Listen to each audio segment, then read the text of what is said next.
Palakkad Sreekrishnapuram Saint Dominic convent സ്കൂളിലെ ആത്മഹത്യ ചെയ്ത വിദ്യാർത്ഥി ആശിർ നന്ദയുടെ വീട്ടിൽ ബാലാവകാശ കമ്മീഷൻ എത്തി. തച്ചനാട്ടുകരയിലെ വീട്ടിലാണ് commission chairman K V Manoj Kumar എത്തിയത്. സ്കൂളിലെത്തിയ ആശിർ നന്ദയുടെ സഹപാഠികളായ വിദ്യാർത്ഥികളെയും അധ്യാപകരെയും രക്ഷിതാക്കളെയും കമ്മീഷൻ കാണും. അധ്യാപകരുടെ മാനസിക പീഡനം കാരണമാണ് ആശിർ നന്ദ ആത്മഹത്യ ചെയ്തത് എന്നായിരുന്നു ആരോപണം.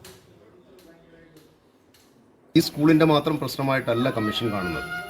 പൊതുവെ CBSE സിലബസ് അനുസരിച്ച് പ്രവർത്തിക്കുന്ന സംസ്ഥാനത്തെ വിവിധ സ്കൂളുകളിൽ നിന്ന് കമ്മീഷൻ ഇത്തരം പരാതികൾ ലഭിക്കുന്നുണ്ട്. കുട്ടികൾക്ക് അവിടെ മാനസിക സംഘർഷം കൂട്ടുന്ന തരത്തിലുള്ള പല പ്രവർത്തനങ്ങളും സ്കൂൾ മാനേജ്മെൻറ്റുകളുടെ ഭാഗത്തുനിന്ന് ഉണ്ടാവുന്നുണ്ട് എന്നുള്ളത് വസ്തുതയാണ്. കുട്ടികൾക്ക് അവിടെ അവരുടെ സന്തോഷങ്ങൾ പങ്കിടാനോ അല്ലെങ്കിൽ അവർക്കൊരു ചെറിയൊരു ആഹ്ലാദങ്ങൾ പോലും ലഭ്യമാവാത്ത തരത്തിൽ അവരെ ഇപ്പോഴിവിടെ ഞങ്ങളിപ്പോഴും മനസ്സിലാക്കിയത് കുട്ടികളെ ടോർച്ചർ ചെയ്യുന്നുണ്ട് ഉള്ള കാര്യങ്ങളാണ് ഇപ്പോഴും മനസ്സിലാക്കുന്നത്.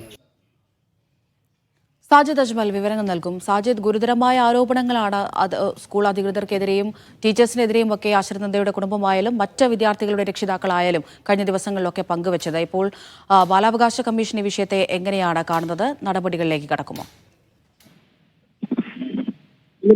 ബാലാവകാശ കമ്മീഷൻ ചെയർമാൻ തന്നെയാണ് ഇന്ന് നേരിട്ട് ഈ മരിച്ച കുട്ടിയുടെ വീട്ടിൽ എത്തിയത്. കെ വി മനോജ് കുമാർ വീട്ടിൽ എത്തി രക്ഷിതാക്കളിൽ നിന്ന് വിവരങ്ങൾ തേടി. ഇത് കൂടാതെ സ്കൂളിലെത്തി അധ്യാപകരുടെയും വിദ്യാർത്ഥികളുടെയും ഉൾപ്പെടെ മൊഴി രേഖപ്പെടുത്തുകയും ചെയ്തിട്ടുണ്ട്.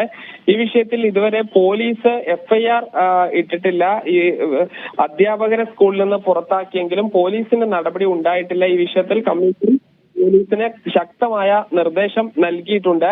ഇതിൽ നിയമ നടപടി സ്വീകരിക്കണം എന്നുള്ളതാണ് പാലക്കാട് SP-ക്ക് ബാലാവകാശ കമ്മീഷൻ ചെയർമാൻ നിർദ്ദേശം നൽകിയിരിക്കുന്നത്. ഇത് കൂടാതെ എന്താണ് സംഭവിച്ചതെന്ന വിശദമായൊരു റിപ്പോർട്ട് നൽകാനുള്ള ആവശ്യപ്പെടുകയും ചെയ്തിട്ടുണ്ട്. ഇത് ഈ സെന്റ് ഡൊമിനിക് സ്കൂളിന്റെ മാത്രം കാര്യമല്ലെന്നും ഈ CBSE സ്കൂളുകളിൽ കുട്ടികൾക്ക് വലിയ മാനസിക സമ്മർദ്ദം അനുഭവിക്കേണ്ടി വരുന്നുണ്ടെന്നും അത് കമ്മീഷൻ വളരെ ഗൗരവത്തോടെ ഈ വിഷയത്തിൽ ഇടപെടുമെന്നും ബാലാവകാശ കമ്മീഷൻ ചെയർമാൻ അറിയിച്ചു. ശരി സാജിദ്.